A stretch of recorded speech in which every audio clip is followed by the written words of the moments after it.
귀신의 왕이다. 예수님을 가리켜서 바알세불이다. 한마디로 귀신이다.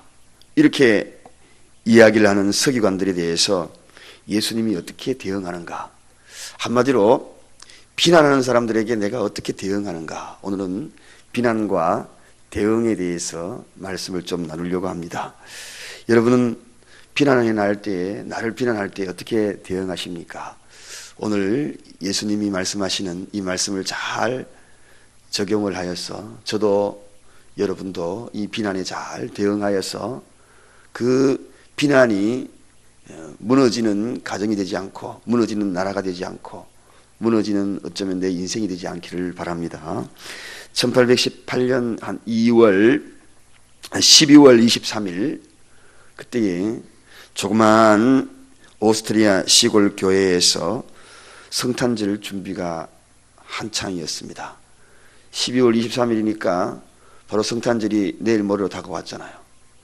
그래서 너무나 이제 교회가 작기 때문에 지휘자도 없었습니다. 반주자가 가르치고 반주자가 또 연주하고 또 당시에 피아노가 있었겠습니까? 당시는 다 이게 풍금이었습니다. 풍금을 해서 정말 노력을 하여 성탄절 대곡을 준비를 했어요. 준비하고 이제 23일 날 연습을 한 번 더 해보자 하고 이렇게 모였는데 풍금이 소리가 나지 않는 겁니다. 열어서 보니까 옛날에 풍금이 바람이 들어갔다가 나갔다 하잖아요. 그 바람 들어가는 그곳에 생지가 갉아먹어가지고 이제는 더 이상 풍금 소리가 안 나는 겁니다.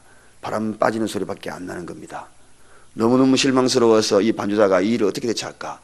내일 모레 성탄절인데 그리고 성탄절 성가대 대원이 12명 이 12명이 얼마나 실망스러운지 그동안 우리가 연습했던 거 이거 어떡하나? 그럴 때 이 반주자가 고민을 하면서 마음을 다하여서 하나님 앞에 엎드립니다. 언뜻 생각나는 곡이 있었습니다.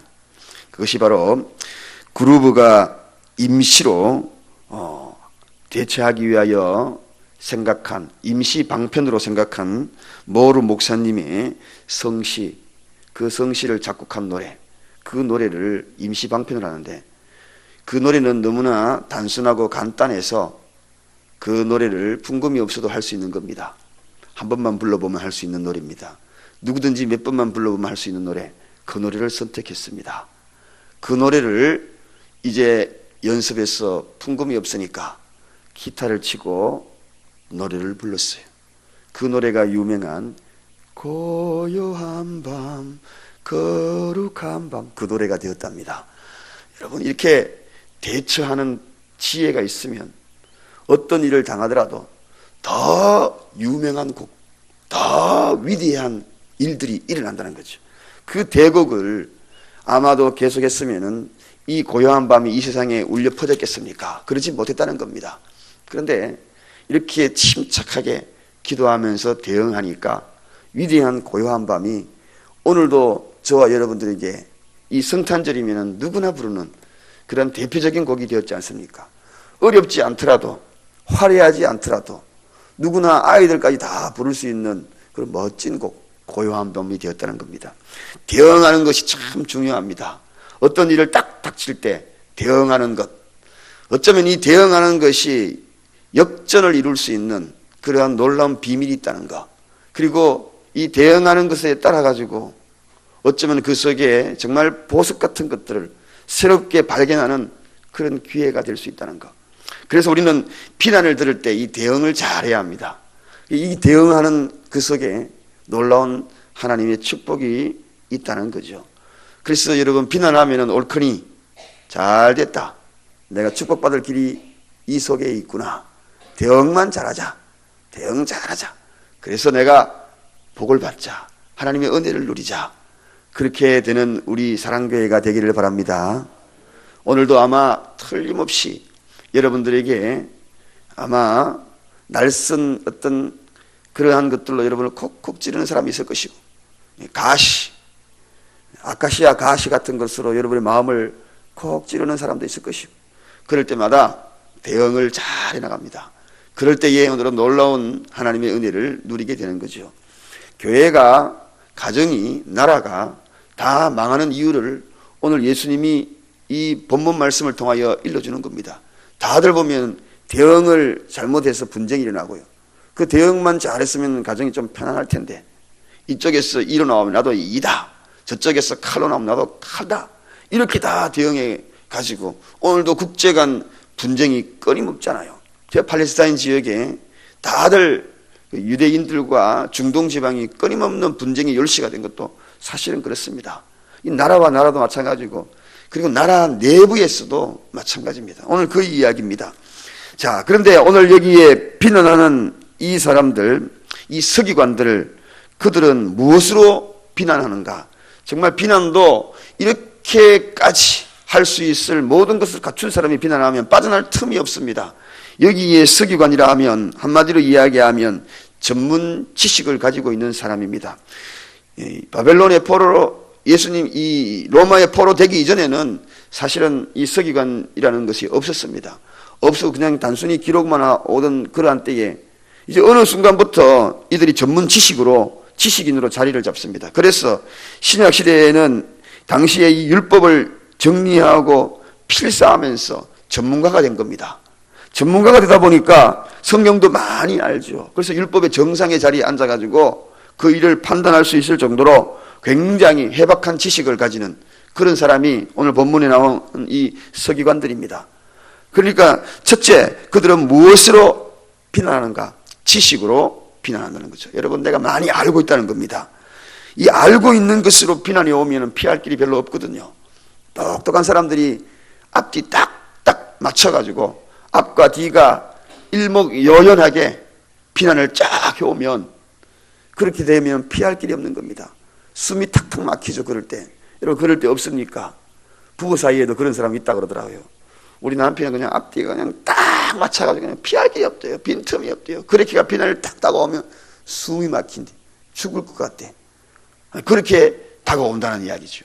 그렇게 다가오면 견딜 수가 없는 겁니다. 예수님이 바로 지금 그런 상황에 처한 겁니다. 이들은 한마디로 이야기하면 사내들인 공회의 회원들이에요. 사내들인 공회는 두 계급으로 나눕니다. 귀족 사회에 사두개인 파가 있고 평민들에 있는 이런 바리새파가 있습니다. 이들은 어디에 속하느냐 하면 바리새파에 속한 그러한 사내들인 회원입니다.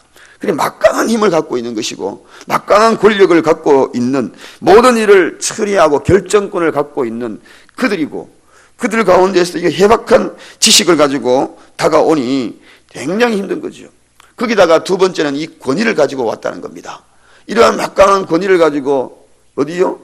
또 위치를 가지고 권력을 가지고 비난하는 겁니다. 여러분, 지식도 모자라 가지고 권력으로 비난해 오는 이들이 피할 길이 있겠습니까? 얼마나 당황스럽고 힘에 겹겠습니까? 그래서 똑같은 사람이 비난하는 것도 힘든데 안 보면 그만이지. 하지만 이들은 늘 안 볼 수가 없어요. 어떤 일이 결정되면 그 사람들이 결정권을 갖고 있기 때문에.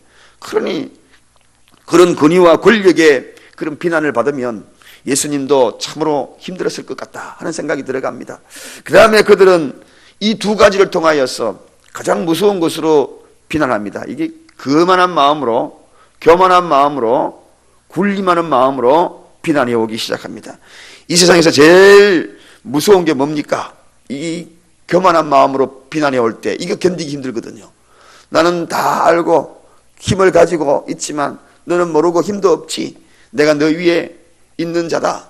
너보다 내가 훨씬 더 우위에 있는 자지. 모든 면에서 내가 너보다 낫지 하면서 다가오는 이런 거만한 마음으로 다가오는, 교만한 마음으로 비난하는 것, 그게 제일 견디기 힘든 거죠. 여러분, 그럴 때 없습니까? 근데 참 이상해요. 주님의 말씀을 똑같이 이들도 들었잖아요. 근데 들었는데도 불구하고 어떤 이들은 신앙생활에 마음을 고쳐먹고 더욱더 신실한 그러한 사람이 되는 반면에 이들처럼 오히려 더 비난하고 오히려 더 황폐하고 오히려 더 교만해지는 사람이 있다는 것입니다. 그 왜 그럴까요? 여러분, 오늘 우리가 말씀을 들을 때에도 소중하게 들어야 될 것이 있습니다. 어떤 이들은 그 말씀을 들으면서 하고 내 마음을 깨닫고, 그리고 그 말씀 속에서 고쳐야 될 것을 고치고 이렇게 하는데, 어떤 이들은 오히려 거기에 대해서 비난하고 오히려 마음이 황폐해지고 교만해지는 모습을 보더라는 것입니다. 오늘 여기에 서기관들하고 똑같다는 이야기죠. 오늘 이 서기관들이 바로 그러한 모습을 봅니다. 마치 똑같이 이슬을 먹어도 그 이슬을 먹는 젖소는 우유를 내지만 똑같은 이슬을 먹는 독사는 독을 내더라는 것입니다. 그래서 오늘 이 서기관을 보면 똑같은 예수님의 말씀을 들었는데 어떻게 저렇게 달라질 수 있을까 하는 그러한 생각을 가져봅니다. 여러분, 그래서 우리는 이 말씀을 들을 때에 이 말씀의 자세가, 이 거만과 교만은 항상 이렇게 황폐해지고, 그리고 오늘 서기관처럼 이런 자세를 가지기 십상이니까 주님의 말씀이 임할 때에 이슬을 머금고 그리고 젖을 내는 그러한 모습들이 저와 여러분이 되었으면 좋겠습니다. 어쨌든 이러한 자세를 가지니까 이 비난하더라는 겁니다. 자, 이처럼 이 세 가지로 비난해 오지요. 첫째는 그들의 권위와 지식과 그리고 또 이 거만한 이 세 가지 마음으로 다가올 때에 예수님은 어떻게 이 일을 대처했는가? 우리가 이 비난에 대응하는 방법이 여기에 숨겨져 있습니다. 한마디로 예수님의 대응은 오늘 본문을 통해서 쭉 읽어다 보면 느끼는 바가 있습니다. 거기에 분노하는 것도 없고 화내는 것도 없고 신경질 내는 것도 없고 치고받았다는 예행도 없습니다. 아주 침착하게 온유하게 대응하더라. 온유하게. 여러분, 비난에 오는 이들에게 대응하는 방법은 뭐니 그러더라도 힘으로, 권력으로, 그리고 내가 갖고 있는 그 어떤 영향력으로 대응하는 것이 아니라 제일 좋은 방법은 온유함입니다. 온유함은 부러지지 않아요. 권투 선수가 맞추기가 어렵대요. 주먹을 아무리 뻗어도 그 맞추기 어려운 대상이 누구냐? 허리를 계속 계속 똑같은 가만히 있으면 앞으로 나오면 얻어 터지는데 허리를 계속, 허리가 움직인다는 게 오히려 부드럽다는 이야기죠. 여러분, 부드러운 사람에게 이기지 못해요. 모든 비난에 부드럽게 대응하는 우리 모두가 되기를 주님의 이름으로 축원드립니다. 보십시오. 이 본문에서 예수님을 귀신이라고 그러지 않습니까? 바알세불 귀신의 왕이라고 이야기하지 않습니까? 서기관들에게 대체 그들에게 노하는 그런 겨를이 없습니다. 예수님이 말씀하시는 것이 우리 속에 가슴에 부딪히는 것이 있습니다. 그게 뭡니까? 나도 온유하니 너희도 온유해라. 온유함을 배워라. 그렇게 얘기합니다. 온유함을 배워라. 결과적으로 온유한 자가 어떻게 되느냐? 땅을 유업으로 받으리라. 결국은 승리자가 된다는 것입니다. 온유한 자가 이긴 겁니다. 부딪혀가지고 같이 화내고 분내고 하는 자가 이기지 않습니다. 온유한 자가 이긴다. 비난에 대응하는 모든 방법은 저는 이 온유. 가정에서도 온유. 우리나라 요즘 한참 대선이 이제 본격적으로 돌입될 때에 느긋하게 온유하게 대처하는 그런 지도자가 있는지, 아니면은 생파리처럼 하고 금방 하는 그런 사람이 있는지 제가 지켜보려고 그래요. 여러분도 한번 지켜보십시오. 서로 그럴 때 온유하게 정말 자기 마음을 잘 다스려가지고 침착하게 대응하고 침착하게 이야기하는 사람이 있는지. 여러분, 그런 자가 지도자가 되어야 되지 않겠습니까? 그래야지 나라가 망하지 않지요. 비난받았을 때 늘 그것으로 역행을 하면 오늘 성경에 뭐라고 이야기합니까? 집안이 망한다는 거죠. 나라가 망한다는 거죠. 가정이 망한다는 거죠. 가정이 파탄나고 가정이 깨어지는 이유 가만히 보셔요. 그 이유가 어디에서 그랬던가? 비난받았을 때에 대처하는 방법 때문에 그렇습니다. 대응하는 방법 때문에 그 문제가 심각하지 못했다는 것입니다. 그래서 이 대응하는 것을 잘못하면 결과적으로는 무너지는 겁니다. 화합치 못한 자들의 그 이유는 대응 방법이 잘못된 겁니다. 그 대응 방법이 잘못되니까 화합치 못하는 것입니다. 교회도 그렇습니다. 우리는 교회에서 공동체 생활입니다. 공동체는 항상 이런 문제들이 일어나게 되어 있습니다. 의견들이 서로 부딪히고 또 내 마음에 안 드는 일들, 안 드는 말들 그렇게 할 수 있어요. 그때 우리가 대응하는 방법이 뭔가? 다 같이 한번 따라합시다. 온유할 때 인상 써서 온유하면 안 되겠죠. 부드럽게 온유. 온유라는 것 자체가 부드러운 거예요. 부드러운 거예요. 부드럽게 대응해 나가면 이깁니다. 결국 그들이 땅을 차지하는 그러한 자가 될 것입니다. 가정에도 마찬가지입니다. 오늘 이 말씀을 전하면 희한해요. 여러분, 하나님의 말씀은 뭐라 그랬습니까? 등불이라 그랬습니다. 그래서 이 등불이기 때문에 등불이라는 것은 앞서간다는 이야기입니다. 그 뒤로 우리가 따라가고, 희한해. 오늘 이 말씀 마치고 집에 돌아가면 틀림없이 여러분을 비난하고 여러분에게 막 신경질 내고 막 따지고 이런 사람이 있을 겁니다. 그 남편이 되든지 자녀가 되든지 아내가 되든지 몰라요. 그러면 등불을 딱 켜십시오. 무슨 등불? 온유의 불을 켜시기를 바랍니다. 온유의 불만 켜면은 환해져. 집안이 아주 온화해져. 따뜻해져. 그러면 더 이상 부딪힐 일도 없는 겁니다. 오늘 저도 아마 이 말씀을 딱 전하고 난 다음에 집에 가가 오늘 아침이든 점심이든 저녁이든 틀림없이 저에게 제 아내가 혹시 쿡 찌를 때 있어요. 온유하렵니다. 온유의 등불 한번 켜보렵니다. 그러면 아마 집안이 따뜻해지고 포근해질 것 같아요. 이 세상을 정복하는 것, 주님은 땅을 정복하는 것, 땅을 차지하리라. 팔복, 마태복음 5장에서 7장까지 산상보훈, 산에서 전한 최고의 보물 같은 주옥 같은 말씀.